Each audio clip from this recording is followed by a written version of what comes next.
is, I'm going to do a quick, I don't want to take too much of your time because you've got a lot to say, but Becc is the CEO of Flip the Script and is really trying to help the business world, the sales world, figure out how to break the fray of all the noise and get a message through. Is that a fair thing to say, is what you're trying to do? Yes, yes. Okay, I'm gonna leave you there. You're not gonna get more intros. I give you accolades, but I don't want to take any time. No, yeah, exactly. Don't waste the time with it. Short list anyway. So I'm going to jump in here. So thank you for the intro. So today I wanted to cover with everyone 3 types of pattern interrupts that you can do in your sales conversations. And then once you have the attention of your prospect, what do you do with it? What do you do with it so that you can get your goal? Because pattern interrupts and getting the attention is only half of the bag. So I'm going to go ahead and share my screen if everyone's okay with it. And I'm going to be going very, very quickly. If and when you have any questions, I'm going to beg for engagement. If you would stack them up in the chat, and I'll try to get to as many as I can.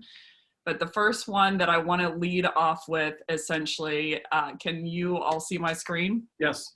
So the first one I wanted to lead off with is, how do you pattern interrupt in terms of objections?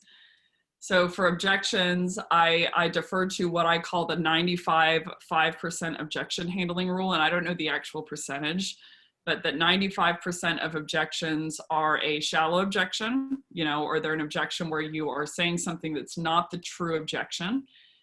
And 5% of the time, it's going to be a real objection.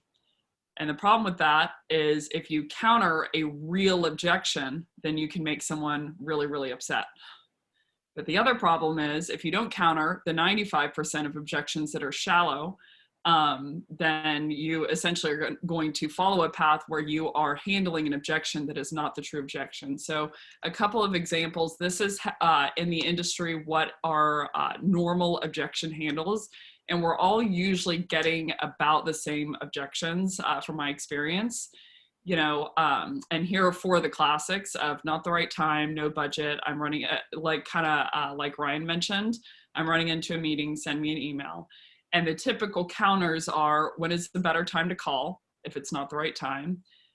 No budget. Well, people usually say they don't have budget until they see the value, but once they see the value, X, Y, and Z, I'm running into a meeting. Oh, I'm so sorry. When is a better time to call?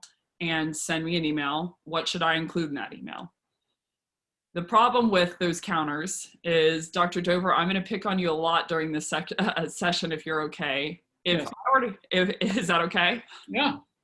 If I were to cold call you and you were to give me the objection, or you were to give me the objection of send me an email, do you actually have intention of reading that email typically? No. So why did you tell me send me an email then? Because I'm trying to get you to, I'm trying to quickly deal with you in the moment. Right. And so what do you really want me to do? Go away. Bingo. So why didn't you just tell me that? Because that's rude. Right. So I want everyone to cast off their prospecting hat for this session and put on your buyer hat. So if Dr. Dover, you walk into a retail store and I walk up to you and say, hey, can I help you with anything? How can I help you? What do you normally say back to me? What I want to say, I hate when you do that. Well, what do you normally say? No, I'm just looking, right? I'm just looking. I'm good. So what would hypothetically be the downside to me helping you? Because usually I do know more about the store than you do. I work there. So what's the downside in using me? I would embarrass my spouse. My wife and I have a rule. I'm not allowed to engage with salespeople in front of her. Right. Well, that's a fair rule. Normally people aren't going to involve salespeople because they're afraid of getting pressured into buying something. So there is a pattern to every single conversation. If I say, Dr. Dover, hi, how are you? What do you say back? Just within what context? On the street. If I say, hi, how are you? What do you say back? If I'm in Boston, I grunt. If I'm in Texas, I say, Hi, how are you? If I'm in California, I may not look in your eyes because I was Bingo. taught since a young age not to do that with a stranger because there may be weird intent. Bingo. If I say nice to meet you, what do you say back? Nice to meet you too. If I say thank you, what do you say back? You're welcome. So there's a pattern to every conversation. In sales conversations, this is the pattern. If I say not the right time to you, my expectation is that you say, when's a better time to call? And Yeah. that will get you off the phone. If I say, send me an email, the expectation is you say, what should I include in that email? And then I'm like, I don't really care because I have no intention of answering it. You send me over case studies and I don't look at it. So that is the pattern of sales conversations. And that unfortunately is what we have to interrupt out of. Because if I, like Dr. Dover said, if I say send me an email and you say, what should I include in that email? Like I have no intention of actually answering that. So the problem with these objection handles, and these are the typical ones in the industry, this is what everyone's using. The problem with these objection handles is I'm handling an objection that is not real. It is not the actual objection. So how do we interrupt outside of that? So there are two questions that I'm asking when it comes to objections. The first is this real or shallow? Real being defined as they actually believe it. It's a substantial objection. Shallow being defined as it's just a blow off. And that can take on a lot of different forms. I'm running into a meeting. I'm in a meeting and I thought you were somebody else. Send me an email, no time, not the right person, not interested, etc. When someone walks up to you with the clipboard, you're just rattling off objections. You know, one being of like, okay, you say, hey, will you go out with me on Friday? And I say, I'm washing my hair, you know, at 7 o'clock. And then you're sending me shampoo to make my hair cleaner for longer, right? That's not the real objection. So real is defined as I believe it, and it's a substantial, and shallow is it's just a blow off. And the second question I'm asking when it comes to objections is it valid or is it invalid? Valid being defined as it's true, invalid being defined as it is not correct objectively.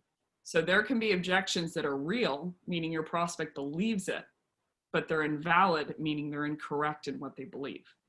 Maybe it's they think that you compete with a company you don't compete with, or they think that you're too high in pricing when you have a different pricing model than they thought. So what we can do with all of those, first of all, I want to uncover, you know, is this real or is this shallow? So I use the 5 following details for context. Number 1, the level of detail to the objection. Higher level of detail, more likelihood that it's real. So usually, you know, whenever I was in high school and I was like sneaking out, you know, with my friends or whatever, we were doing something that we shouldn't be doing. The first thing we would do before we came home is we would craft out a narrative. What are all the details of what we truly were doing? Because when we get cornered by our parents, we're going to have to accurately, you know, depict all those details. So higher level of detail, more likelihood that it's real. Sorry, I'm going fast, but I'm going to get through as much as I can. Second is temperament of the prospect. Better temperament of the prospect, more likelihood that it's real. So if someone's angry, they're going to fire off a whole bunch of random objections. If someone's happy with you, they're typically going to, if they're giving you an objection, it's because it's real. Now, it still might be invalid, but they believe it. It's a real objection.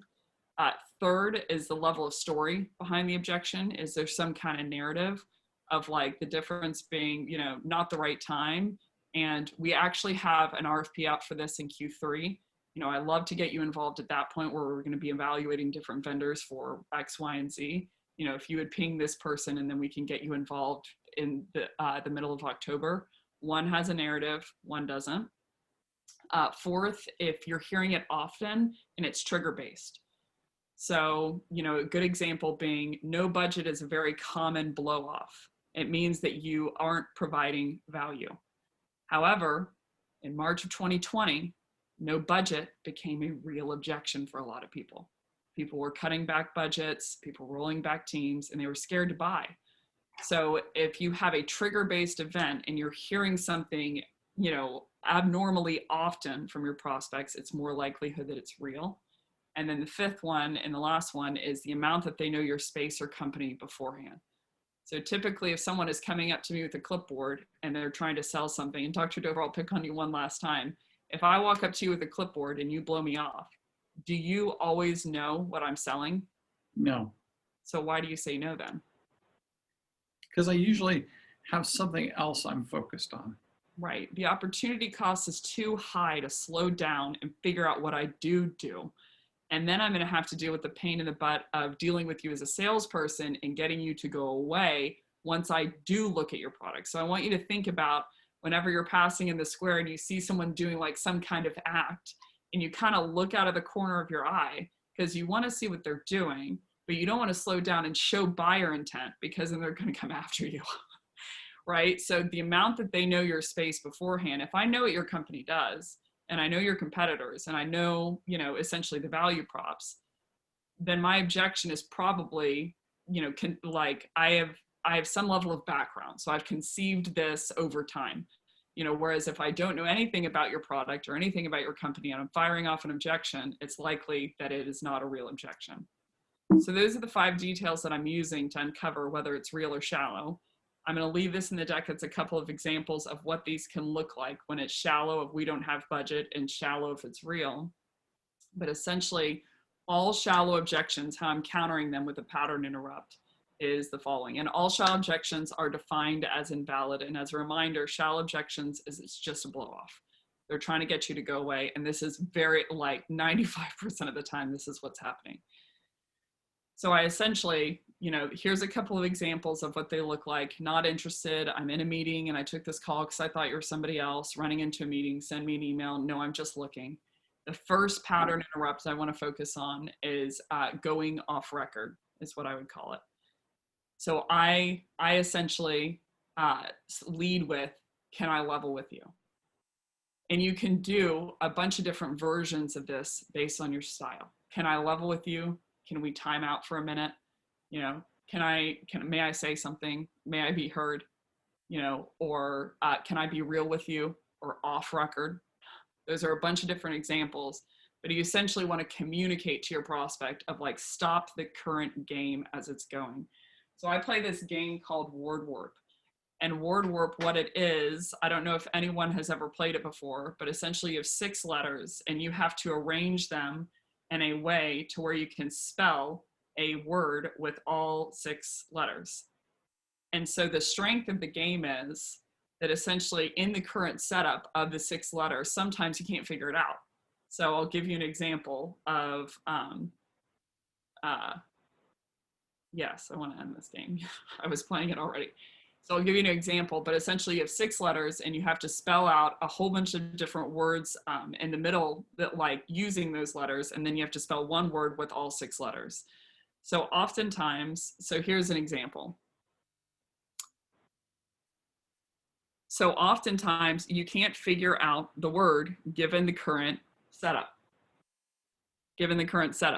And so what you can do, and the strength of the game, is you can warp the letters into a different setup that will give you a better outcome because you couldn't figure it out in the current outcome. So I want you to think of objection handling as word warping. The current existing path, if they say, send me an email, and you say, what should I include in that email? And they say, I don't know, some case studies. And then you spend a whole lot of time putting together case studies. And then you send them over and they don't even read the email. It's not going to work out to your advantage. So you need to pattern interrupt, stop the conversation, word warp it to a conversation that you can win. So to do this, I say, can I level with you? The first step, I've been hearing, send me an email from a lot of people recently. And the second step is elephant in the room. And I'm getting the feeling that's just your polite way of saying, go away, you annoying sales rep. Did I get that right? And you'll hear 1 of 2 responses. Most of the time, you'll hear them break down. They'll start laughing and they'll say, yeah, you did get that right. And in that case, I would lead with empathy there because you've just called them out that they did something, that they lied to you. And I'd say, I get it. No problem. I do that to people all the time. I did it to someone this morning whenever they cold called me. How about this? And I would take them into what I call a prospect pack. There are 4 different pieces to a prospect pack: commitment, agenda, outcome, and consent. But essentially it's a way to structure structure a agreement, with the person that you're talking to so that you can get their permission and their buy-in so that you can pitch, earn the right to pitch. So this one, I put together this one as an example of, how about this? You give me the next 20 seconds to give you my best dog and pony show you know, whoever the organization is, who my company is, and why I thought we might be a good fit for you and your team over at Oracle. And at the end of that 20 seconds, you can tell me whether it makes sense to continue the conversation from there. Is that a deal? And you want to barter with the one capital that you have. The one thing, Dr. Dover, what's the one thing we want salespeople to do when they call us?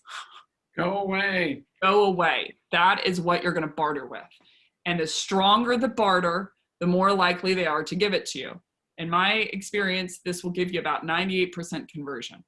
If you want to turn it into 100, and I've done this with, I can't even think how many teams, 98% conversion that they will give you the opportunity to pitch. If you want to turn it into 100, I would up the barter of that'll go away. So how about this? You give me the next 20 seconds to give you my best dog and pony show on who we are and why I thought we might be a good fit for you and your team over at Oracle. At the end of that 20 seconds, if you don't think we're a fit, I will never call you again. You will turn it into 100% conversion. They will give you the chance to pitch. So the pattern interrupt is off record. So it's either off record, can I be real with you? Can I level with you? You know, can we just time out for a second? I've been hearing blank from a lot of people recently, and I'm getting the feeling that's just your polite way of saying blank. And say whatever it is that you think that they're thinking. Say whatever it is that you think is going on in the conversation. For real invalid objections, and then I need to keep moving so I can get to at least the other two objections. For real invalid objections, same type of thing, but this again is going to be real invalid is they believe it, but it's not correct. And the problem with correcting them is, Dr. Dover, I keep saying one last time, but I need to call on you again. Have you ever been to a conference where a speaker asks a question to the audience? Yes. And how many people usually raise their hand with the answer? Lots of people. So out of the entire or nobody. I've been on stage. Right. So why don't people raise their hand usually? Is it because you don't think they have the answer? Or is it something else? There's a lot of reasons. So what's the number one reason? Why haven't you at a conference raised your hand before? Lots of times because I'm not engaged. What else? Well, what else? Keep going. You're fishing. Everyone jump into the chat. Yeah. Usually not raise your hand. Because you know you won't be called on. Right. There you go. Okay. Yes. Becky nailed it. You don't want to be wrong. And Becky, I'm going to make you keep going. Why are you embarrassed about being wrong? Why would that be embarrassing? I mean, it's just a random question. It's a whole bunch of people that you don't know. Ego, bingo. Having the wrong answer hurts us in a deep way.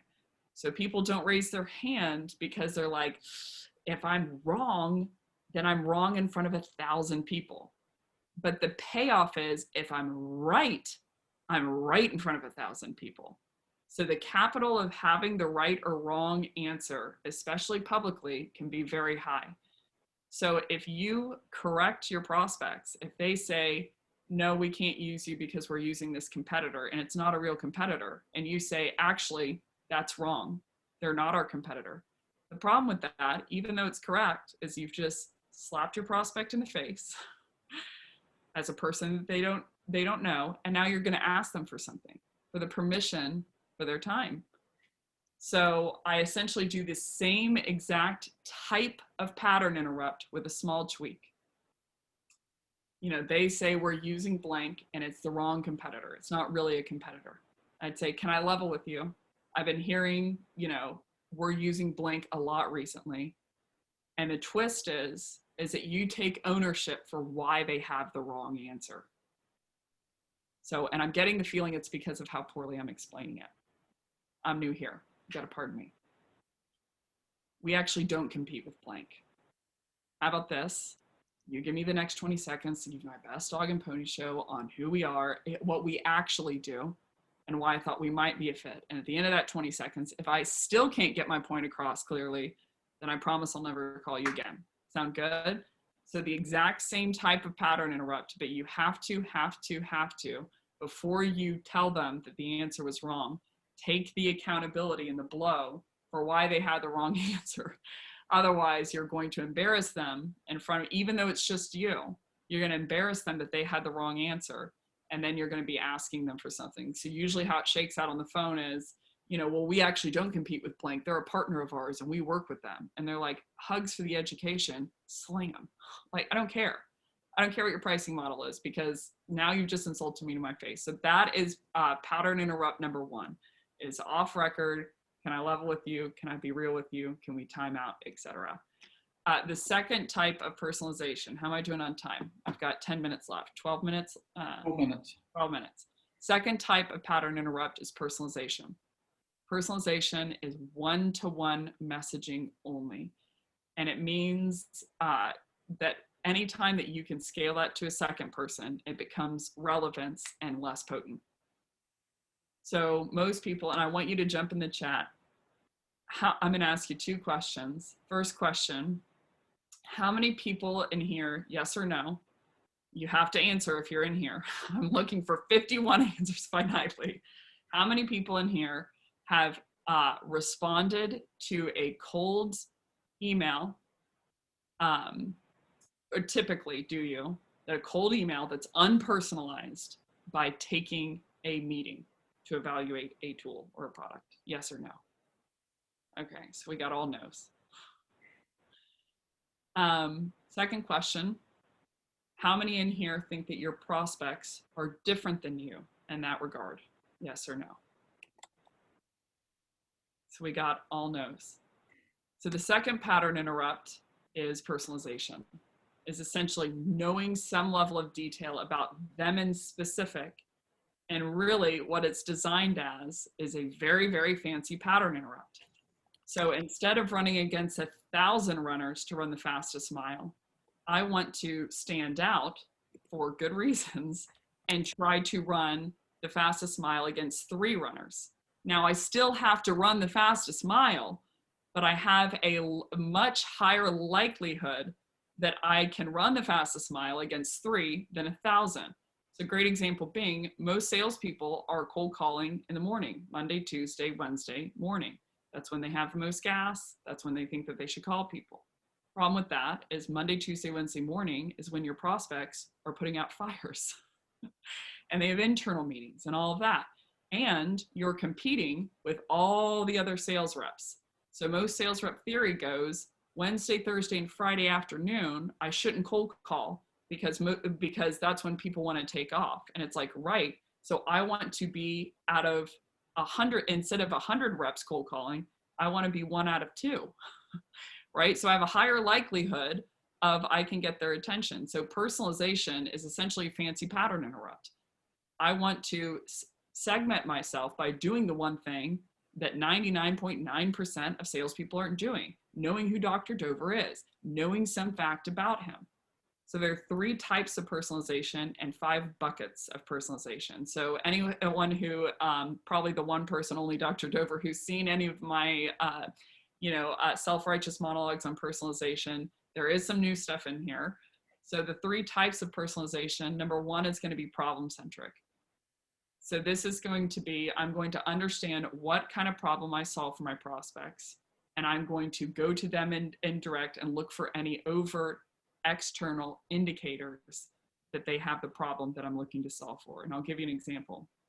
By and large, I work with a lot of companies on sales consulting, and they all want tactical training. But most of the problem is usually coming down to process. So from the companies that I've seen, on average, on the high end, 25% of the people who are requesting a demo from them are actually getting a demo. I'm going to say that again. 25% of people who want to see their product, who marketing has spent all the budget for, can actually see the product because of how bad the process is. So 75% they're churning out based on the process. So another conversation for another time, but a problem-centric personalization is in a current deal that I was in and got to win. was they said like, hey, so we're good on these three things, but we really just want outbound tactical training. So in the final proposal, and I'm going up against a couple different, heavyweights in the industry, I requested a demo from them and recorded my journey. And then I requested a demo from their competitor and recorded my journey. So in my final proposal, I said, I know that you said you don't want inbound process reform. And the consultant side of me that wants to just close you says that I should just, say okay and stay in my lane. But I did think that I owed it to you to surface one data point, and you tell me if you do decide to work with me, whether you want me to start to address it. I requested a demo from your team. On Friday at 4, it said that you were offline. I never had any follow-up. And I tried to pretend like a highly qualified, buyer-ready, cash-in-hand deal. I did it 3 times. I never got a response. Your competitor, they tried to schedule me on the spot. They followed up with me twice that day, same time frame. They sent me 5 emails. They made 3 cold calls. They left 2 voicemails. They contacted me on social. They started liking my posts. I don't know if you want to do something about this. And they're like signing in the meeting. They're like, they had no idea. Most of these people, the reason they're not solving these problems is they have no idea they essentially exist. So problem-centric personalization, and you have to be very careful with your wording, especially in prospecting. You don't want to lead with the wrong tone. Is essentially personalizing to the level of problem that you think that they have. And this can be very effective mid-cycle. And if you're going to do it in a prospecting proclivity, I'd just be very careful about the language you're using. But that's the first type of personalization. Second is strong hook. This means that essentially they are saying in their LinkedIn profile that they focus on, whatever, top of funnel demand generation, and that's what you focus on.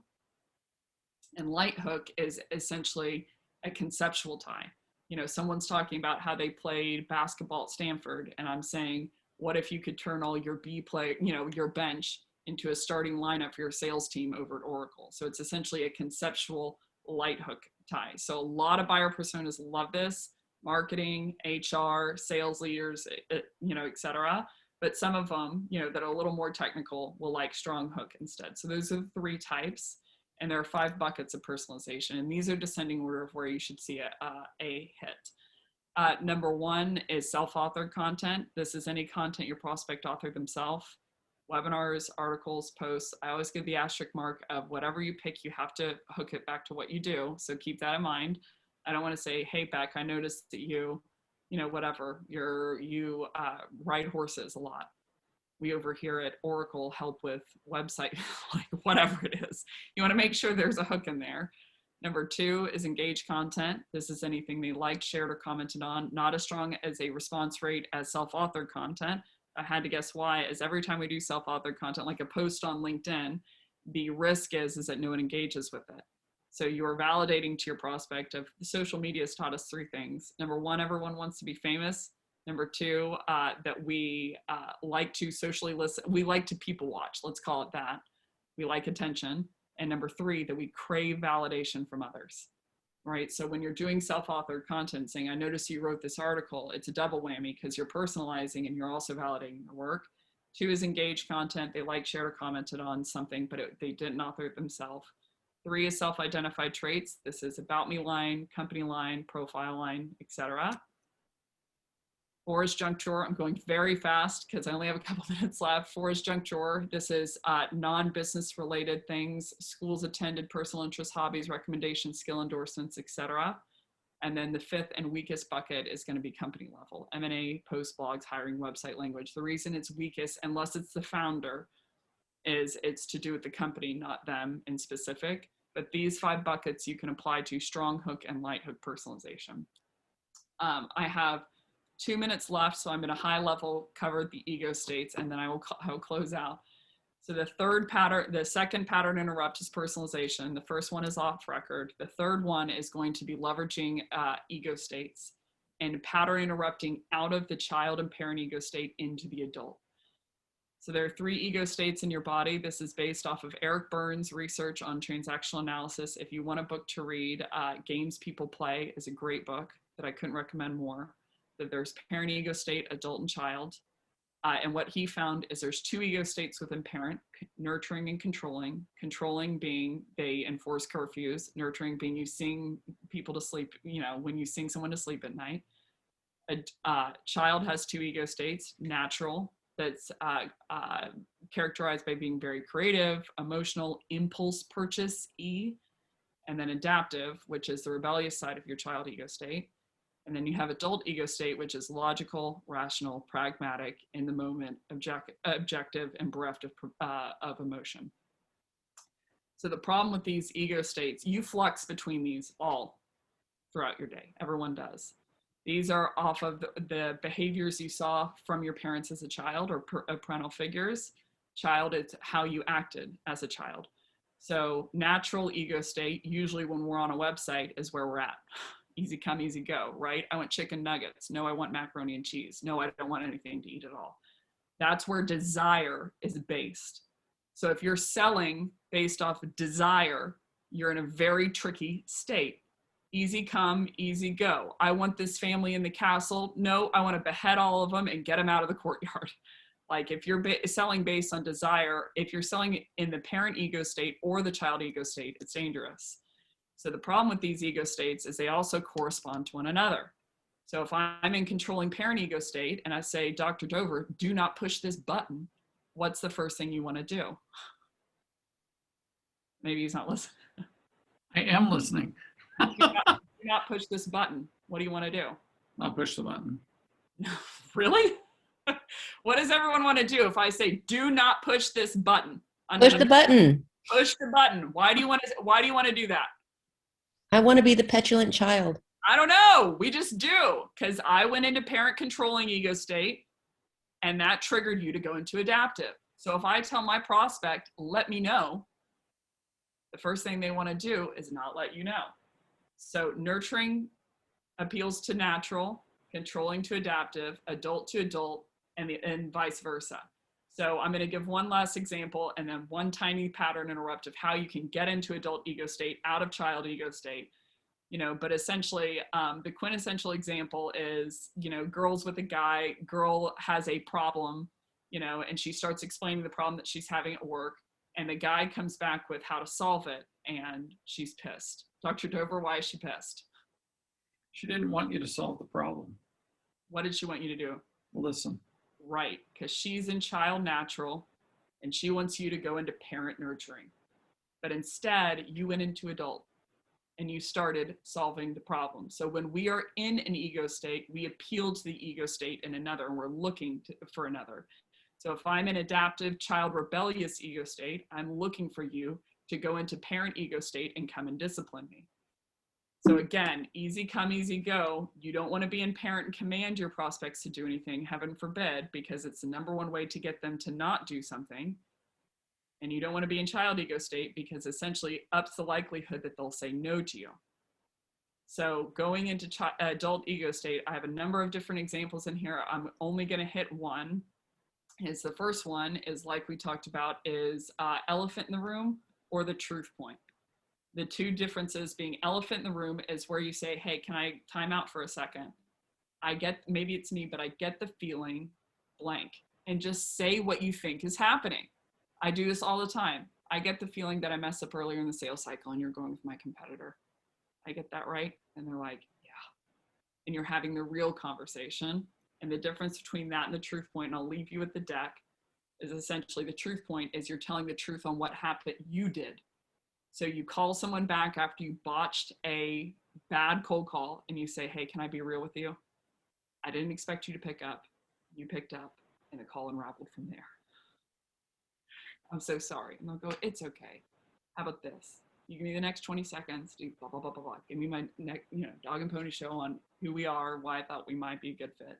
But essentially the most 5 valuable minutes of any meeting is the 5 minutes after you walk out of the room and they turn to their peer and they say, what do you think? And they tell the truth. So here are 2 examples of how you can pattern interrupt out of these ego states enter into adult and say, I think that this is going on. I think this is the real story. Did I get that right? And when you slip into adult, it invites them to slip into adult and tell you what's really going on behind the scenes. So that's all I have time for. Thank you, Dr. Dover, for having me today. Well, the beautiful thing about Becc is, first off, she has an amazing mind, and she shares it with everybody at Flip the Script. So based off our previous communication, this one is not yet recorded and out there available. This is some new content you're working on. Beautiful content. Thank you. But if you think today was great, she has put, how many episodes are you up to? I'm up to, I think, now with 85 episodes. And if you register at Flip the Script, you can get access to Beck's mind. For those of you who, apparently she does gigs on the side as well, but as our friend Jocko would say, right, if you're at the high end of the place, call you, right? If you're at the low end, go out and watch the videos, right? But everybody can learn from Becc. I love the model you're using, where you're just helping the world get better. And I think she's, you know, it's going to take great minds to move from where we are to where we need to be. And Becc, you're just one of them. And so thank you. I'm so glad you could make the time to be with us today. Sorry I clipped you on time. No, not at all. Thank you for having. Look at all those slides I didn't get to. I'm giving someone a caption. Well, I guess that's what we call a tease, right? A tease. So like Dr. Dover, if everything is free on the website too. So flipthescript.co if you want to hear more. And I have 6 different seasons, season 1, season 2, COVID related themes, expansion selling, AEs, silver bullets, personalization point. If you want to hear more about that, I go really deep, but any sessions, if you're about to fall asleep but just can't get there, go to flipthescript.co and I guarantee you'll get there.